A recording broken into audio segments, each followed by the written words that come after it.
அனைவருக்கும் வணக்கம். சமீபத்தில் 2 யூனியன் பிரதேசங்களில் உள்ளாட்சி தேர்தல் நடந்து முடிந்தது. அதில் பாஜக பெருவாரியான வெற்றியை பதிவு செய்துள்ளது. அங்கு காங்கிரஸ் கட்சி மிகப்பெரிய தோல்வியை சந்தித்துள்ளது. வழக்கம் போல ஓட்சோரி, வாக்கு திருட்டு என்று பேசும் ராகுல் காந்தி 2 யூனியன் பிரதேசங்களை குறித்து எதுவும் பேசாமல் விட்டுவிட்டார். ஒருவேளை இந்த 2 யூனியன் பிரதேசங்களில் தேர்தல் நேர்மையாகவும் உண்மையாகவும் நடந்தது என்று முடிவுக்கு வந்துள்ளாரா என்று தெரியவில்லை, அல்லது மிகப்பெரிய பின்னடைவானது அவரை பேசுவதால் தடுத்து விட்டதா என்றும் யாருக்கும் புரியவில்லை. அதாவது 2 யூனியன் பிரதேசங்கள் தாத்ரா மற்றும் நகர் ஹவேலி, இன்னொன்று டாமன் மற்றும் டையூ உள்ளாட்சி தேர்தலில் பாஜக 91 இடங்களை வென்றது. அதிகாரப்பூர்வமாக அறிவிக்கப்பட்ட முடிவுகளின்படி பஞ்சாயத்து, நகராட்சி, சர்பஞ்ச் என்று 3 விதமான பதவிகள் இருக்கின்றன. அதில் டாமன் மாவட்ட பஞ்சாயத்தில் 16 இடங்களில் 15 இடங்களையும், நகராட்சி மன்றத்தில் 15 இடங்களில் 14 இடங்களையும், சர்பஞ்ச் பதவிகளில் 16 இடங்களில் 15 இடங்களில் பாஜக வென்றுள்ளது.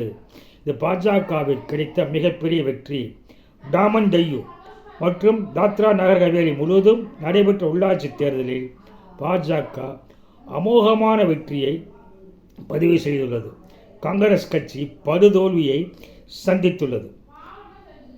இதேபோல அதிகாரப்பூர்வ முடிவுகளின்படி உள்ளூர் நிர்வாகத்தின் முழுமையாக கட்டுப்பாட்டை பாஜக கையில் வந்திருக்கிறது. இதேபோல் தாத்ரா நகர் ஹவேலி மாவட்டத்தில் பாஜகவின் கோட்டையாக இருந்ததை தக்க வைத்துக் கொண்டுள்ளது.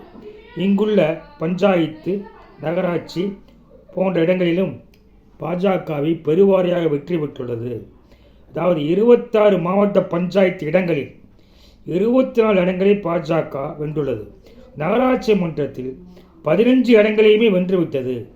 இந்த முடிவுகளின் மூலம் தாத்ரா நகர் ஹவேலி மற்றும் டையூ டாமன் யூனியன் பிரதேசத்தில் பாஜக தனது செல்வாக்கையும் தனது கட்டுப்பாட்டையும் நிரூபித்துள்ளது.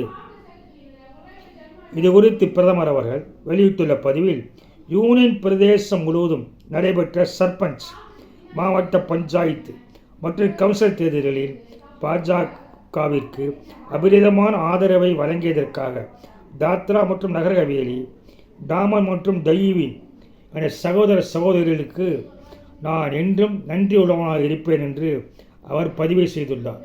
ராகுல் காந்தி இந்த தேர்தல் முடிவுகளை பற்றி இதுவரை எந்த ஒரு கருத்தையும் தெரிவிக்கவில்லை. ஏனெனில் அவர்தான் தினசரி தேர்தல் நடக்கின்ற இடமெல்லாம் ஓட்சோரி என்ற வாக்கு திருட்டை பேசி வருகிறார். இதை அவர் கவனிக்காமல் விட்டுவிட்டாரா, இல்லை இனிமேல் அவர் பேசில் பயனில்லை என்று விட்டுவிட்டார் என்று வருகின்ற காலம் மட்டுமே பதில் சொல்லும்.